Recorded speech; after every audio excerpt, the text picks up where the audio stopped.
কুমিল্লার বরুড়া উপজেলার ঝলম ও আড্ডা ইউনিয়নে বিএনপির উদ্যোগে একাধিক পথসভা ও উঠান বৈঠক অনুষ্ঠিত হয়েছে। রবিবার ৮ই ফেব্রুয়ারি দিনব্যাপী এসব কর্মসূচি ঝলম ইউনিয়নের ১ নং নোয়াদ্দা, কানাইল, ঝলম বাজার, সিলগুড়, খাটলা, পোম্বাসসহ বিভিন্ন গ্রামে অনুষ্ঠিত হয়। সভাগুলোতে প্রধান অতিথি হিসেবে উপস্থিত ছিলেন কুমিল্লা ৮ আসনের বিএনপি মনোনীত প্রার্থী জাকারিয়া তাহের সুমন। এ সময় তিনি বক্তব্যে বলেন, জামায়াত মুক্তিযুদ্ধের চেতনার বিপক্ষের শক্তি এবং তারা কখনোই দেশের মঙ্গল চায় না। তিনি আরও বলেন, ইসলামে গীবত করা বড় পাপ, অথচ একটি গোষ্ঠী নিয়মিতভাবে বিভ্রান্তি ও অপপ্রচার চালিয়ে যাচ্ছে। ভোটারদের উদ্দেশ্যে জাকারিয়া তাহের সুমন বলেন, একবার আমাকে নির্বাচিত করার সুযোগ দিন। দল মত নির্বিশেষে সবাইকে সঙ্গে নিয়ে একটি আধুনিক ও উন্নত বরুড়া গড়ে তুলব। তিনি মাদকের বিরুদ্ধে কঠোর অবস্থানের কথা জানিয়ে বলেন, বরুড়ায় মাদকের বিরুদ্ধে থাকবে জিরো টলারেন্স। মাদক যে দলেরই হোক, কোনো অবস্থাতেই কাউকে ছাড় দেওয়া হবে না।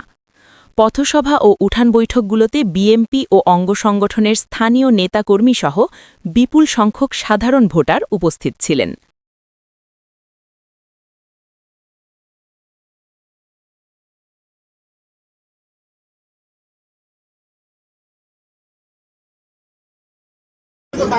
আগের মতো বলে বিএনপির অবস্থান নাই।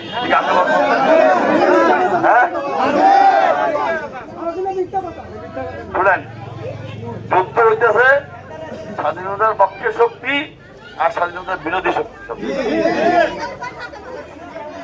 স্বাধীনতার পক্ষে যত শক্তি আছে সবাই এক সাথ করেন। আমাদের দল করে কি দল করে না, কিন্তু স্বাধীনতার পক্ষের শক্তি সবাই এক সাথে আন্দাজে আনেন, তাদেরকে কেন্দ্রে নিয়ে যান, তাদেরকে বুঝায় বলেন, যদি স্বাধীনতা বিরোধী শক্তি দেশ ক্ষমতায় আসে, এই জামাত যদি আল্লাহ না করুক কোনো কারণে ক্ষমতা যায়, বাংলাদেশ থাকবে না। আরেকটা আফগানিস্তান হবে, সিরিয়া হবে, নতুবা ইরাক হইব। বাংলাদেশই না মানে ভোট চাই কেন? আগে তো ক্ষমা চাও, তারপরে ভোট চাইও। জাতির কাছে মাপ চান, জাতি যদি মাপ করে দেয় তারপরে ভোট চাই। এটা আজকে দেশের স্বাধীনতা রক্ষার যুদ্ধ।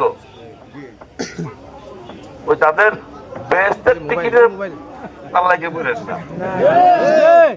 ইমাম সাহেব জিজ্ঞেস করেন গিয়া যে ইমাম সাহেব যদি আমরা নামাজ পড়ি, ইমাম সাহেব গ্যারান্টি চান যে উনি নিজে বেহেশতে যাইব। একমাত্র আল্লাহ জানে যে বেহেশতে যাবে, কে যাবে না। দাঁড়ি পাল্লায় ভোট দিলে বেহেশতে যাবে, ইমানই থাকে না, মুসলমানতে থাকে না, তাই না? এদের দলটা মুসলমান ইসলামের নামে, ইসলামের নামে ভাতাবাজি করতেছে।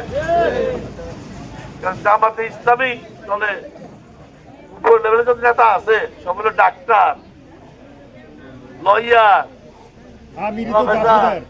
আমির জাসদের,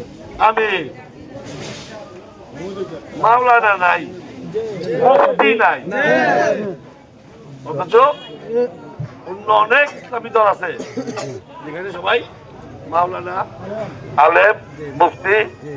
আমাদের যে অঙ্গসংগঠন আছে বিএনপির ওলামা দল, সেখানেও অনেক আলেম আছে, মাওলানা আছে, মুফতি আছে।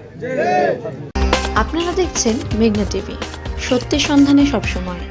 এছাড়া দেশ বিদেশের নিত্য নতুন খবর জানতে মেঘনা টিভির ফেসবুক পেজ facebook+meghna tv.bd তে লাইক দিয়ে আমাদের সাথেই থাকুন।